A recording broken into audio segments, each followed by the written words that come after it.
good evening, wherever you are, or whatever time you're watching this. Welcome back. I know I haven't done a video for a while, but you know, life.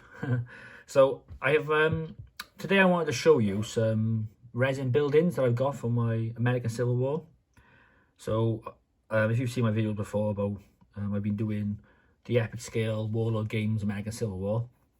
The buildings that come in the starter set work great, but I found some resin buildings from hovels, which I really like. The main point I really like is you don't have to put them together, which is always a bonus. So I bought a couple just to have a look what they were like, because I weren't sure if I'd like them, so I didn't buy too many. I bought a couple of sets. I bought some log cabins, which I painted these really quick just to smack them on the table. Resin. Like a barn, like a shed. This house I really like. It comes with like a little outhouse, which you can put on the side or not, or you can put it separate and add a little shed. Yeah, it's quite nice details with the all the barrels and that are all moulded on.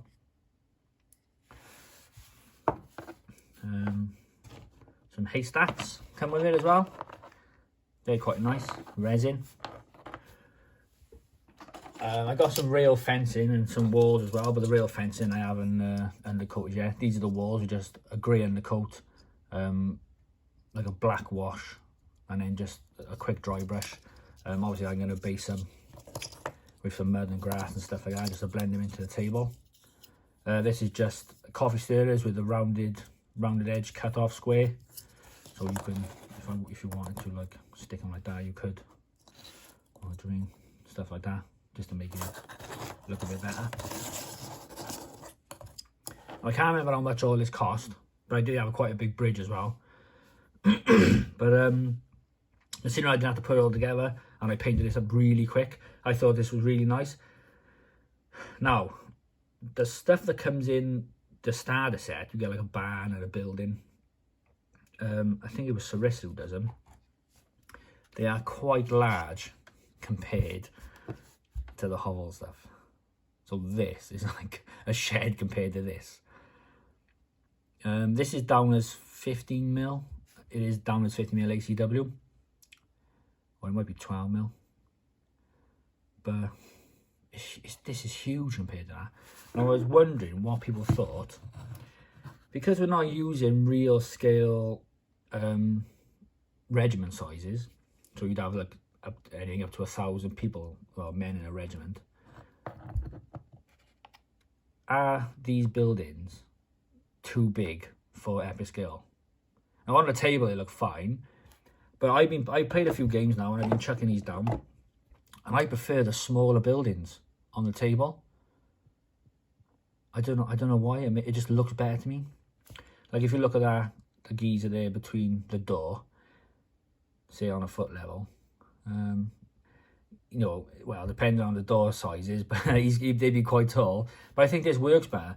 I think if you're using the 5-stand regiments, like Warlord have said, I think it works alright. But we use, well, I've been using 3 as a standard, but I even played a game where we was only using 2, and I played a game where you're only using 1 as a standard regiment, which worked nice. It didn't look the best, but we didn't want just brigades. We wanted more like divisions on the table than just brigades.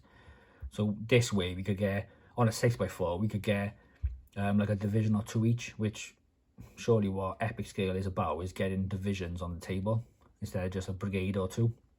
So it actually worked well in the game. It didn't look as nice. Well, it still looked good with all the miniatures painted, but it was more about a bigger size game than just having a brigade or 2 each. Worked quite well. So these are the Callistra 12mm in American Civil War. That geezer there is not. That's a cut off from one of the sprues where I put a mounted commander in it. But obviously this is quite a thick base, but I think they work quite well. I'd rather the smaller stuff. So if you are looking for stuff to pad out your tables when playing American Civil War epic scale, I know it was only a quick video. I would 100% give hovels a go. They even do the Napoleonic Europe era buildings as well. So that's always another option than using MDF kits. So don't get it wrong, MDF kits are nice, there's loads of detail. They are a bit of a faff to put together. But I do like these, and I think going forward, when I do get, well, eventually I will get a Napoleonic stuff, but at the moment I got so much going on model wise that I don't want another 1,000 little men to paint. So yeah, I just wanted to show you these quick. I think they're really great. If you haven't heard of hovels before, definitely give them a go. Just go and have a gander. They're definitely worth a go. I found them great. Tell me what you think. Would you rather bigger scale buildings, or would you rather smaller buildings? You know? So thanks for listening. I hope you're all safe, and happy hobbying.